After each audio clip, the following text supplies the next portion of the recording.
ꯑꯍꯥꯟꯕꯃꯛꯇꯗ ꯑꯩꯅ ꯏꯔꯝꯗꯝ ꯁꯅꯥ ꯂꯩꯕꯥꯛ ꯀꯪꯂꯩꯄꯥꯛ ꯃꯅꯤꯄꯨꯔꯁꯤꯗ ꯂꯩꯕꯤꯔꯤꯕ ꯂꯣꯜ ꯃꯌꯦꯛꯄꯨ ꯅꯨꯡꯁꯤꯖꯕ ꯑꯍꯜ ꯂꯃꯟ ꯃꯔꯨꯞ ꯃꯄꯥꯡ ꯁꯥꯇ꯭ꯔ ꯁꯥꯇ꯭ꯔꯤ ꯏꯃꯥ ꯏꯕꯦꯜ ꯈ꯭ꯋꯥꯏ ꯈꯨꯗꯤꯡꯃꯛꯄꯨ ꯏꯀꯥꯏ ꯈꯨꯝꯅꯕ ꯎꯠꯆꯔꯤ ꯑꯃꯗꯤ ꯂꯣꯜ ꯃꯌꯦꯛ ꯇꯝꯕꯤꯕ ꯃꯇꯝꯗ ꯑꯇꯣꯞꯄ ꯂꯨꯞꯀꯤ ꯃꯤꯑꯣꯏꯁꯤꯡꯕꯨ ꯍꯔꯥꯎ ꯍꯔꯥꯎꯅ ꯂꯣꯏꯅꯕꯤꯕ ꯉꯝꯕ ꯑꯃꯗꯤ ꯂꯣꯜ ꯃꯌꯦꯛ ꯁꯟꯗꯣꯛꯄ ꯃꯇꯝꯗ ꯃꯤꯅꯨꯡꯁꯤꯒ ꯂꯣꯏꯅꯅ ꯁꯟꯗꯣꯛꯄ ꯑꯃꯗꯤ ꯑꯁꯤꯒꯨꯝꯕ ꯃꯤꯑꯣꯏꯁꯤꯡ ꯌꯥꯎꯕ ꯂꯨꯞꯁꯤꯡꯕꯨꯁꯨ ꯑꯩꯍꯥꯛꯅ ꯏꯀꯥꯏ ꯈꯨꯝꯅꯕ ꯎꯠꯆꯔꯤ ꯉꯁꯤ ꯅꯩꯅꯒꯗꯕ ꯁꯔꯨꯛ ꯑꯁꯤ ꯃꯣꯅꯣꯊꯣꯡ ꯑꯃꯁꯨꯡ ꯗꯤꯞꯊꯣꯡꯒꯤ ꯃꯇꯥꯡꯗꯅꯤ ꯉꯁꯤ ꯅꯩꯅꯖꯒꯗꯕ ꯑꯁꯤ ꯍꯥꯟꯅ ꯆꯠꯊꯔꯛꯈꯤꯕ 237 MLPP P2522 ꯅꯕꯦꯝꯕꯔꯒꯤ 1ꯗ ꯁꯟꯗꯣꯛꯈꯤꯕ ꯂꯣꯟꯆꯠ ꯄꯊꯥꯞꯀꯤ ꯃꯇꯥꯡ ꯑꯗꯨꯗꯒꯤ ꯃꯈꯥ ꯆꯠꯊꯔꯛꯄꯅꯤ ꯉꯁꯤ ꯅꯩꯅꯖꯒꯗꯕ ꯑꯁꯤꯅ 23523I MLPP P2622 ni ani khonthok amasung amak khonthok khon khujing matangda neinajagadaबनी adudi ai hojik mathang mathang neina tawjarake channel asigi mamingna Manipur language feature ayaki imingna ngangkham Premesor adudi ai hojik mathang mathang neinajaraklage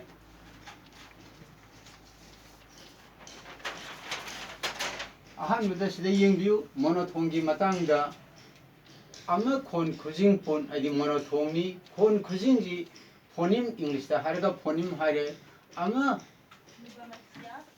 khon khujing ama haidokpada natraga tangkak khonthok syllable ama haidokpada inung ye khon khujing vowel phonim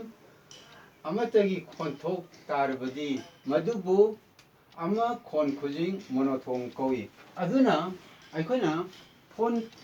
phonim sing ase haidokpa matamda hadi khon khujing ase haidokpa matamda sida khonthok adi syllable tangkak khonthok adi syllable ama haidokpada inung ye khon khujing vowel phonin amatagi khonthok tarbadi madubu ama khon khujing monothong kawi aba haidokpa matamda khon khujing se ama khatang tagadaba adu itargi madubu kari kawi monothong kawi adi mathangda amu makhada dipthonggi matangda amu hajarake dipthong habadi ani khon khujing dipthong adi khon khujing ama haidokpada haidoklingai manungda inung ye vowel khonthokna hauraga aroibada atopa inung ye vowel amagi khonthok tarbadi khonthok adubu ani khonthok khon khujing pun dipthong kawi ani khudamda pai bahai matamda tu fly da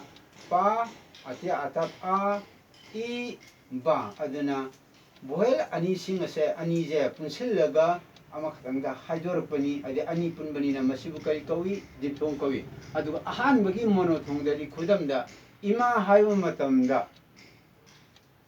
I haibasi ama khon khujingni ani I haibjina ahanbada hauraga ahanbada adum loisanba magi vowel je adi inung yekse aduna ama khatang targana monothong kawi aduga ama haidoga aroibada vowel ama amuk loirabadi maduna dipthong kawi aduna monothong amasung dipthong sing ase karai karai kawi naja kari kawi hai matang thapet har matungda amuk khakdanga hanjanbo oina phonungi matang dongtanga hajarange khon khujing phonim haibji karino da lol amagi maru oiba khonjelgi khujing a unit of significant sound in a given language haba apiba language apiba lol amada akhanaba sound ama leiraba sije adu tardi a unit of significant sound in a given language akhanaba tonganba magi tonganba property amoina magun amo oina piraba adu mo khon khujing do madibu kari kawi phoningi matangna kona amuk nainajarake adudi ai hoji dipthonggi matangda amuk mathang mathang nainajarake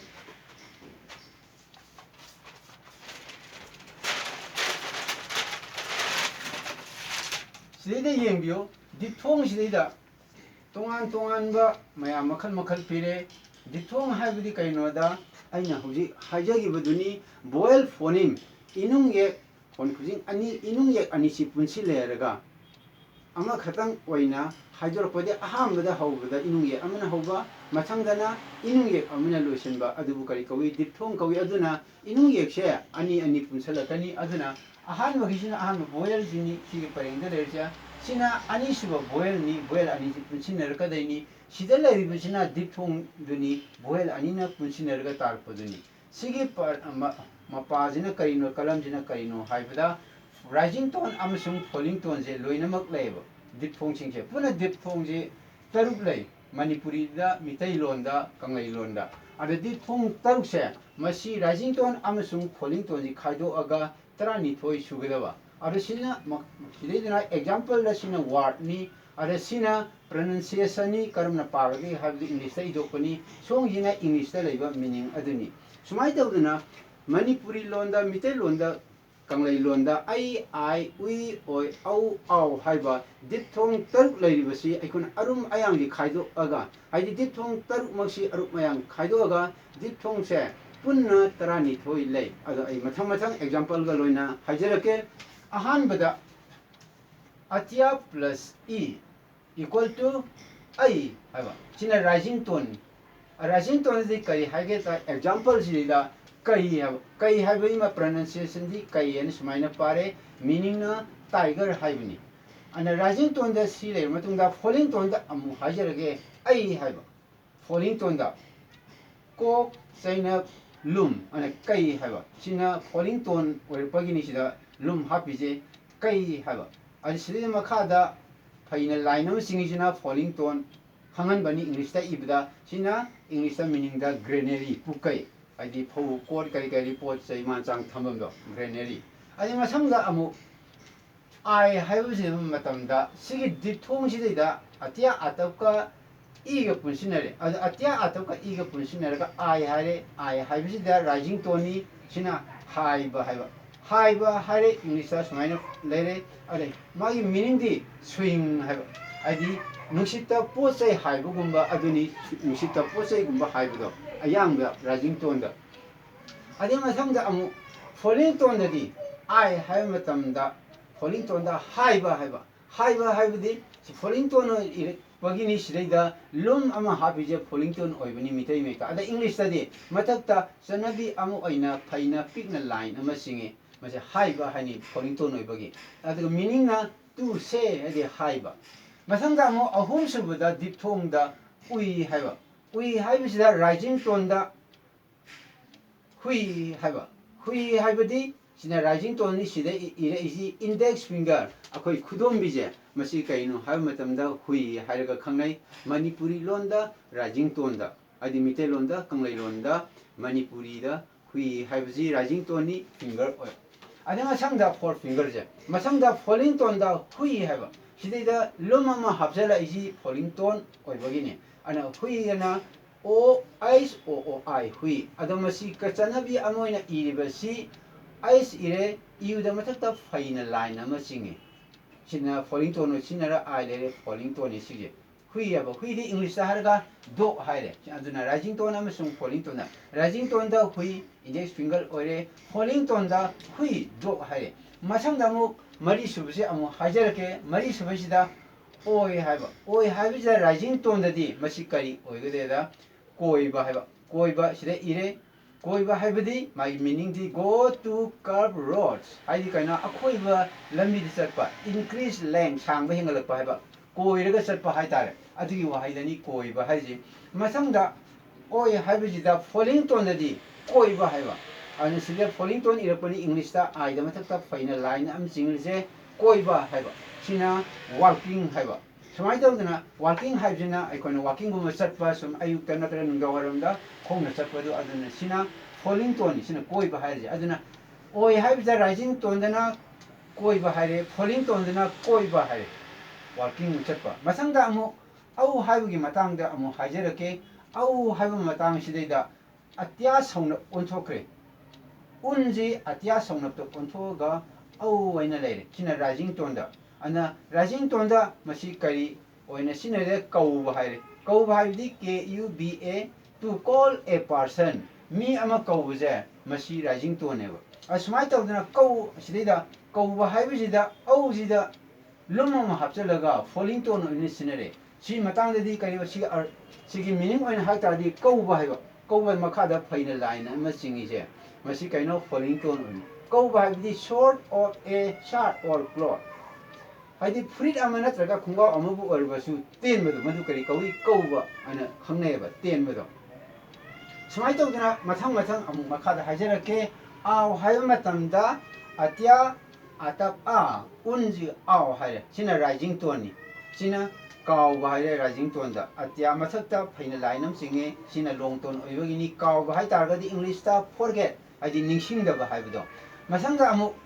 kaw ba hai tar ga di falling tone da kaw ba haiba adu sida mari ama hapsala iji sida mari ama hapsala ije masi falling tone oirapagi ni sidida Haina lainam sile ore sina rising tone da u oibda falling tone da ore sida faina lainam singjale ana kawba hai matam da mathaktana forge ore sina kawba har ta di ki adi khongna kawba do sumai tawdana falling rising tone da na kawba haire nising da ba falling tone da na kawba haire ki adi khongna kawba adugumbani adum sida note ta yengshin ga da biside amu ana hajar ke mathang mathang dipthong ida dipthong taruk leiba sidida arum ayang khaidoga punna dipthong trani thoi sui haibase mafama sida khudang gi loina na pijare adu makhada ningsing mayab kharadang amtang haijake sidida nota yengshin gadabada tina falling tone haibani mathakta ibse sum ijabani mathangda rising tone haibasina sigijini rising tone je sum taknaba adi khangnaba ijabani mathangda kawba haibase sometimes use as k o u b a kauba ni kauba hena sida kauba haije sometimes use as kauba haidi a yugi marta o yu na marta sina bu yaw sho kana gum kharana adu sidaida amamuk sizina amamuk sina tawdi sidaida nuaitabnina ke a yu sanabi ama oina sina riba kauba haije sione sinage masangda amuk kauba haiba masangda makhada phaina line singise kauba haiba sidaida ko phaina line singise masi sini sometimes use as or you arga makada phaina line am singe falling down mafam asidadi a u makada phaina lines ama singa kaw habje adum sinage but here sina kawba rt rising tone and k a u the phaina line singa se kawba falling tone r u masi phawda dithong singa se mathang mathang sanduk sebe lojare amuka hana hajage dithong asi manipuri da mitelon da kanglai lon da taruk lai ai sidida lejari base ai we oi au au ai we oi au au hai ba dithong taruk lai adu mitelon di manipuri lon di kanglai lon di arum ayang naiba lolni maramaduna dithong jasu makal taruk ase taruk ton ani ani khaido matungda taruk ani train thoi punna tarani thoi lei aduga atopadi makhata pudi kon hajage ngasigidi matang asida dipthong ti sandukjaba loisinjabaga loinana ngasigidi matang asida loisinjage channel asigi mamina manipur language feature ayaki mingna ngangkham premesor lolme punung sijaba amadi khudingmakpu ayani kai khomlebu usari lolme tambiba matamda atopaluki music organization singi music nungsiba gamba music amadi music asi yauba organization singbusu aina ikai khumnaba uchari mathangi upload taw matamda amuhana unaminasi akhang ahai lebake akhang ahai mayamna haibirau aina khara khangjaba haijaba sida awada pa yor haibirau ai harauna loksinjagani ngasigidi matang asida losinjana matam yoroklai ayaki imingna ngangkam premesor channel asigi mamingna manipur language feature ngasigidi matang asida losinjar